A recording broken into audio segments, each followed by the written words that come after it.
Hello बच्चों, चलिए प्रश्न को पढ़ते हैं। आकृति में एक वृत्त की दो जीवाएं ए बी और सी डी बढ़ाने पर परस्पर बिंदु पी पर प्रतिच्छेद करती हैं। सिद्ध कीजिए कि पी ए गुणा पी बी बराबर है पी सी गुणा पी डी। इस प्रश्न को हल करने की मुख्य अवधारणा है मुख्य अवधारणा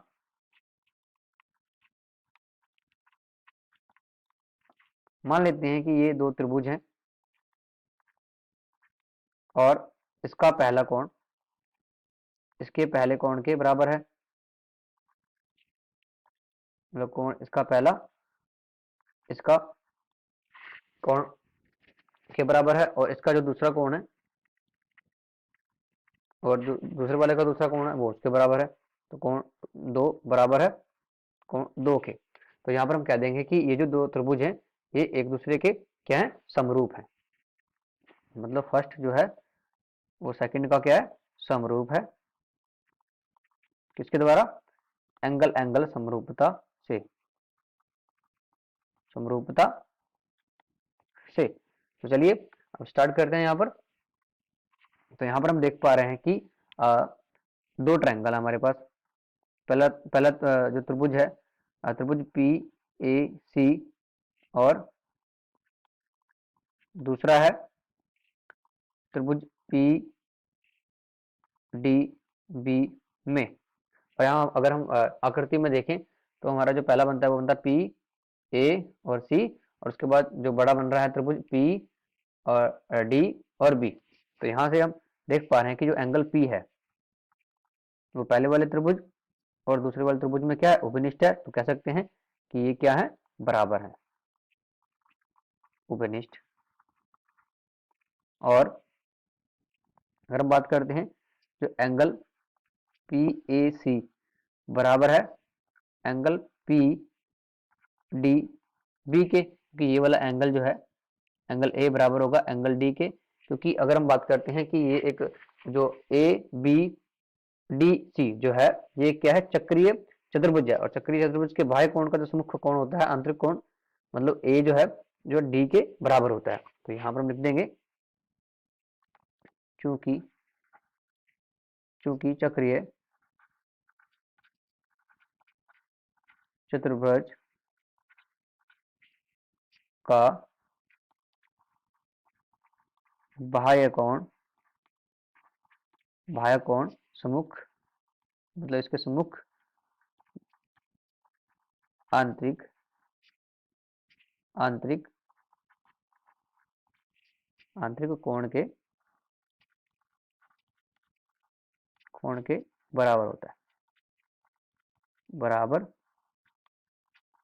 होता है। तो हमने पाया कि त्रिभुज पीएसी के दो कोण और त्रिभुज पी डी बी के दो कोण आपस में क्या है, बराबर है। तो हम यहाँ पर कह सकते हैं कि त्रिभुज जो है पी ए सी समरूप है त्रिभुज पी डी बी के। किसके द्वारा? एंगल एंगल समरूपता प्रमेय से। और अब हम जानते हैं कि जो है जब दो त्रिभुज समरूप होते हैं और उनकी जो संगत भुजाएं का जो अनुपात होता है वो क्या होता है, बराबर होता है। यहाँ लिख देते हैं, हम जानते हैं कि दो समरूप त्रिभुजों की संगत जो भुजाएं होती हैं, संगत संगत भुजाओं संगत भुजाओं का अनुपात समानुपात होता है, समानुपात होता है। तो वहां से हम चित्र को जो है उनको दो जो हमारे त्रिभुज बन रहे हैं यहाँ बना लेते हैं। फिर से एक त्रिभुज यहाँ मान लेते हैं, ये उसी आकृति से हम यहाँ पर त्रिभुज ले रहे हैं और यहाँ पर हमारा है ए पी सी और यहाँ पर है डी पी बी। तो अभी हमने कहा कि दो, ये जो अभी हमने सिद्ध किया था पहले कि ये जो दोनों त्रिभुज हैं क्या है, समरूप हैं, और इनके जो संगत भुजाओं के जो अनुपात होंगे वो क्या होंगे, बराबर होंगे।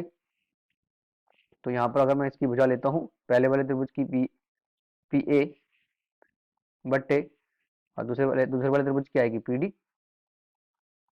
ये बराबर होगी, अगर मैं पहले वाले त्रिभुज की भुजा लेता हूँ पी सी बट्टे, तो दूसरे वाले त्रिभुज की जो भुजा होगी वो होगी पी बी। अब यहाँ से मैं, तो यहाँ से आ जाएगा पी ए गुणा पी बी बराबर पी सी गुणा पी डी। मुख्य अवधारणा के आधार पर हमने ये सिद्ध कर दिया है पी ए गुणा पी बी बराबर है पी सी गुणा पी डी के। आशा करते हैं आपको समझ आया होगा। धन्यवाद।